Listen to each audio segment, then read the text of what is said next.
बड़ा बयान भोपाल से। एपीसीसी चीफ कमलनाथ के बयान पर गृह मंत्री डॉक्टर नरोत्तम मिश्रा ने पलटवार किया। दिग्विजय सिंह और कमलनाथ पर निशाना साधते हुए कहा कि कांग्रेस में दो ही नेता बचे हैं। ये नेता कभी हिंदुओं का अपमान करने का मौका नहीं छोड़ते। जब इनकी सरकारें बनती हैं तो हिंदू समझदार होता है, जब बीजेपी की सरकार बनती है तो बेवकूफ हो जाता है। एक पका नेता है, एक थका नेता है। ये तमाम बातें नरोत्तम मिश्रा ने कही हैं।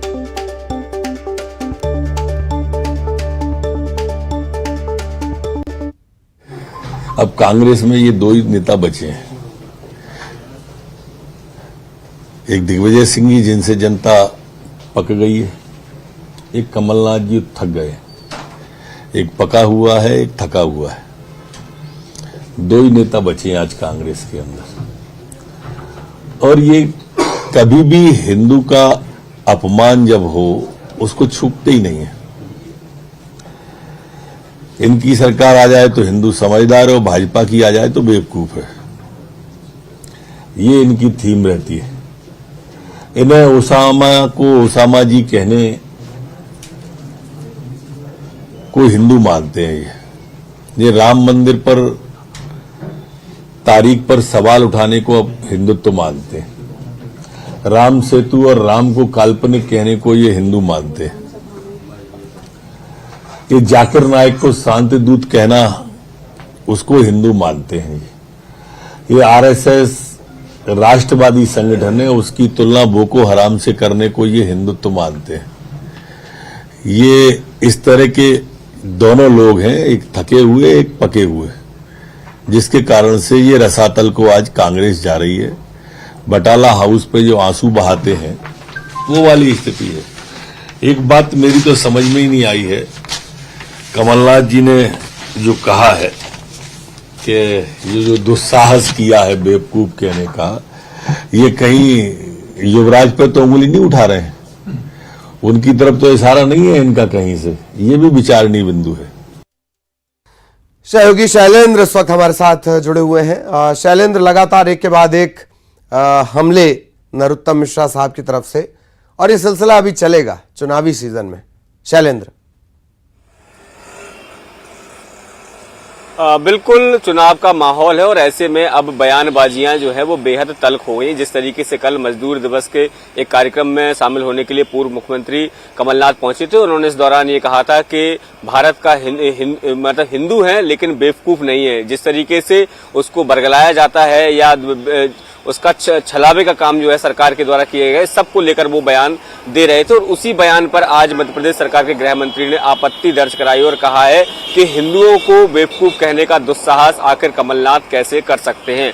उन्होंने तमाम उदाहरण देते हुए कहा कि ये लोग मुस्लिम परस्त लोग हैं और जब कभी हिंदुत्व की बात होती है तो ये उस पर हमेशा सवाल खड़े करते हैं, चाहे वह राम मंदिर निर्माण की तारीख को लेकर हो या जो अन्य तमाम जो बातें उन्होंने कही उसको लेकर हो। यानी कहीं ना कहीं भले ही मध्य प्रदेश में विकास की राजनीति की बात कही जाती हो, लेकिन गाहे बगाए हिंदू मुस्लिम या फिर सांप्रदायिकता की जो बातें हैं वो नेताओं की जुबान पर आ ही जाती हैं। भले ही बयान किसी तरफ जा रहा होता है लेकिन उसको घुमा फिराकर हिंदुत्व या जातिवाद पर लाया ही जाता है। तो ये बताता है कि मध्य प्रदेश में चुनाव को लेकर किस तरीके से दोनों ही राजनीतिक दलों की तरफ से बयानबाजियां हो रही हैं। और अभी तो ये बयानबाजियां कम है, जैसे जैसे चुनाव और नजदीक आता जाएगा वैसे वैसे ये बयानबाजियां बढ़ती जाएंगी। क्योंकि जिस तरीके से कमलनाथ का जो बयान आया था उसके बाद खुद दिग्विजय सिंह ने एक ट्वीट किया और उसमें तमाम मुद्दों को उठाते हुए कहा था कि चाहे बेरोजगारी हो, चलिए शैलेंद्र, मैं आपको रोकना चाह रहा हूं। नेहा बग्गा भी हमारे साथ जुड़ी हुई, उनका एक रिएक्शन हम ले लेते हैं।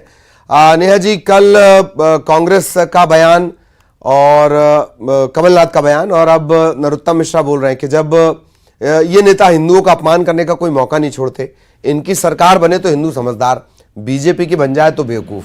जी प्लीज नेहा जी। देखिए, ये तो कांग्रेस की परंपरा रही है और हमने तो सदैव ही देखा है कि जब तक कांग्रेस पार्टी इस प्रकार की तुलना जो है हिंदुओं से ना करे तब तक उनका एजेंडा पूरा नहीं होता है। और चाहे कमलनाथ जी हो या फिर उनके पूर्व के मुख्यमंत्री कांग्रेस पार्टी के दिग्विजय सिंह हो, उनका एजेंडा पूरा ध्रुवीकरण पे है। कमलनाथ जी चुनाव आने से पहले बंद कमरे में बैठ जाते हैं कि 90% मुसलमानों ने वोट नहीं दिया तो हम हार जाएंगे, हाथ पैर जोड़ते हैं। उसी प्रकार से राम दरबार का केक काटते हैं अपने जन्मदिन पर और अब जो है हिंदुओं की तुलना बेवकूफ से कर रहे हैं, अपने आप को हिंदू भी बता रहे हैं और बेवकूफ भी शब्द ला रहे हैं। जी। तो ये तो बहुत स्पष्ट है कि ललित जी कांग्रेस पार्टी की विचारधारा किस प्रकार से चलती है। और कांग्रेस ने तो कोई मौका नहीं छोड़ा, चाहे बोको हरम से तुलना करनी हो, ISIS से करनी हो, हिंदू आतंकवाद की बात हो या हिंदू टेररिज्म जो टर्मिनोलॉजी गढ़ने का काम किया था। ये बहुत स्पष्ट है कि कांग्रेस पार्टी अब चुनाव नजदीक आ रहे हैं तो हिंदुओं को अपमानित नहीं करेगी तो अपने प्रिय लोगों का वोट बैंक कैसे अपनाएगी। जी। ये भी उन्होंने कहा कि एक पक्का नेता एक थका नेता है, पर हैरत की बात है कि पक्के और थके नेता जो भी आप दावा कर रहे हैं वो दोनों सबसे ज्यादा आपके बयानों में हैं, आपके नेताओं के बयानों में हैं। नेहा जी,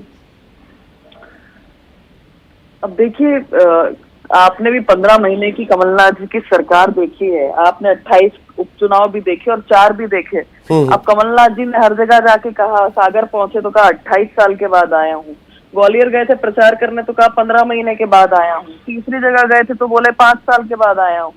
तो चलिए ठीक, हाँ नेहा जी, आरपी सिंह साहब जुड़े हुए हैं, उनसे रिएक्शन ले लेते हैं। आरपी सिंह साहब, बयान आया है कि जब आप जीतते हैं कहीं, कांग्रेस जब जीतती है तो हिंदू समझदार होता है, बीजेपी जीत जाए तो हिंदू बेवकूफ हो जाता है। यह भी कहा जा रहा है कि एक पक्का नेता और एक थका नेता। नरोत्तम मिश्रा साहब ने रिएक्शन दिया है। जी प्लीज।